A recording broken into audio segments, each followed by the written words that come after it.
All right, so let's look at one example here on using the limit process to find the area of the region between the graph of the function, should say graph of the function, and the x-axis over the specified interval, okay? All right, so here's my function, here's my interval from 0 to 10, and how do I find the area of what's underneath this curve right here, or in this case, this is a line, and it's bounded between this function and the x-axis. Okay, so let me give you a visual picture of what's going on. What are they asking us to do? So you can just quickly graph 10 minus x, right? That's just a line. So the x-intercept would be at 10, right? And then if you want to find the y-intercept, that's also going to be at 10 as well. Okay, so here's my line, 10 minus x. And what the question is asking you to do, right, is to use the limit process to find the area of the region between this graph and the x-axis, okay?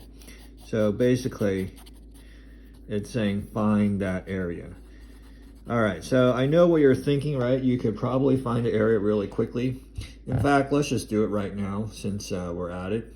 The area of this region right here is just simply a triangle, right? So it's 1/2 base times height, 1/2 10 times 10. And so my final answer is just going to be 50 units squared, right? So the problem is asking us to use the limit process. And the limit process, remember, is just increasing the number of rectangles right here, right, to infinity.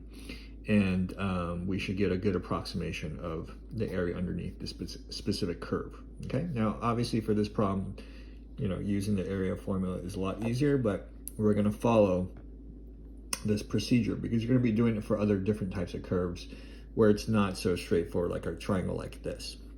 All right, so in order to do this, right, we are gonna use our formula.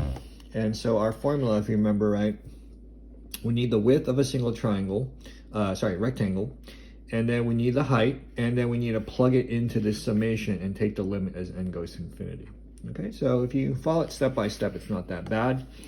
So the first thing we're going to do, right, is figure out what the width is. The width of a single rectangle, right, is b minus a over n, so 10 minus 0 over n.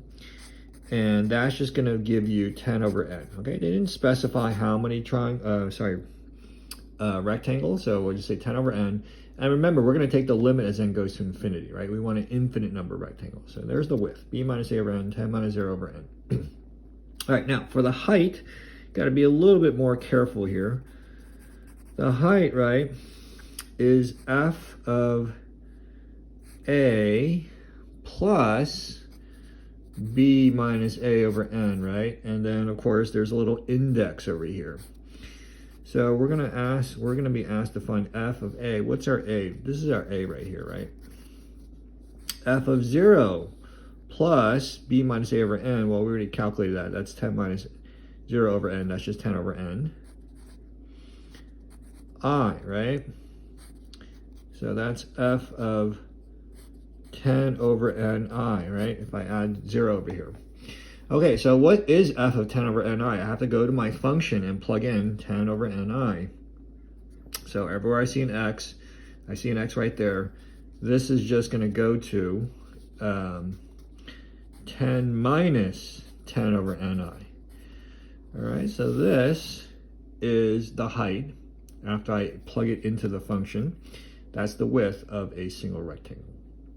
All right, so now I'm going to plug it into my area formula. I'm going to say area is equal to the limit as n goes to infinity, summation from I is equal to 1 to n, and then f of 0 plus 10 over ni. This is just this, right? 10 minus 10 over ni, right? This is my height, and then this is my width. I need to multiply by my width times 10 over n. All right. So really that's what I did. I took my width, I took my height, I used the formula, which I showed you in the previous video where that formula comes from, right? And I plugged it into this formula, right? The limit as n goes to infinity, because we're going to increase the number of rectangles to infinite, and then we'll get a really good approximation of the area under the curve. Okay, so this is just what you did in the previous video, 11.5, on how to simplify, summations using the properties and formulas. Okay, so let's just apply the algebra here to finish this problem here. So the first thing I'm going to do, right, is factor out that 10 over n, or not factor it out, move it to the, just keep writing limit as n goes to infinity. Move the 10 over n over here. And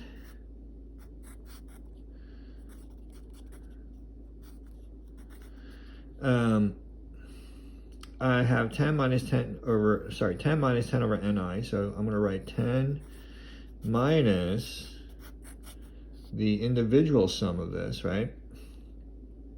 10 over ni. Actually, I'm going to move the 10 over n over here, and we'll call this I. You should always factor out that 10 over n. And this is n, I is equal to 1. Okay, so a lot of writing over here. Make sure you put this in parentheses. All right, so hopefully you can kind of see what I did in this line. I factored the 10 over n over here, put this in parentheses, split this up. The summation of this is this. The summation of this, right, is this, but I put the 10 over n on the outside. Okay, so this one you're using a property, right? The summation of a constant is just the product of the constant times this, so that's just 10n. Make sure you include that parentheses there. This one right here, you have a formula for. In that formula, if you look it up in your notes, it's n times n plus 1 over 2. All right, so we're almost there, right? Keep writing the limit as n goes to infinity of this expression. You just need to do some condensing. Okay, so this n's cancel out. This is a 1, this is a 5.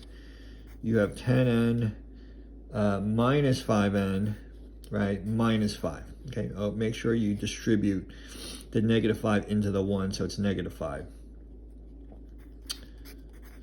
Okay, almost there, right? This is just 5n minus 5.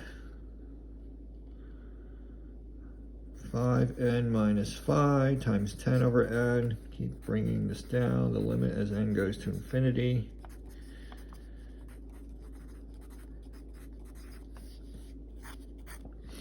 And of course, you can, distribute over here if you want.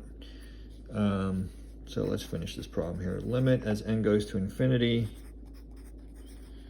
of 50n over n, which is just 50 minus 50 over n.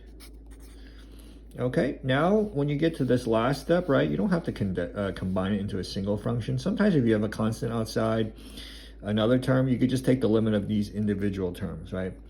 So the limit as n goes to infinity of 50 is just 50, right? The limit as n goes to infinity of 50 over a large number is just 0. So you're just going to have 50 minus 0, and you're going to get 50. All right, and make sure you write units squared. They didn't give you units, so make sure you write the units. All right, so as you can tell, right, our answer matches up with what we know that's true in geometry about triangles. And really, this whole process looks more convoluted than doing this, right? But as I mentioned, right, some of the curves that you're going to get are not going to be this nice, like a linear function. They're actually going to be curves, in which case doing this process will actually give you a exact or precise answer.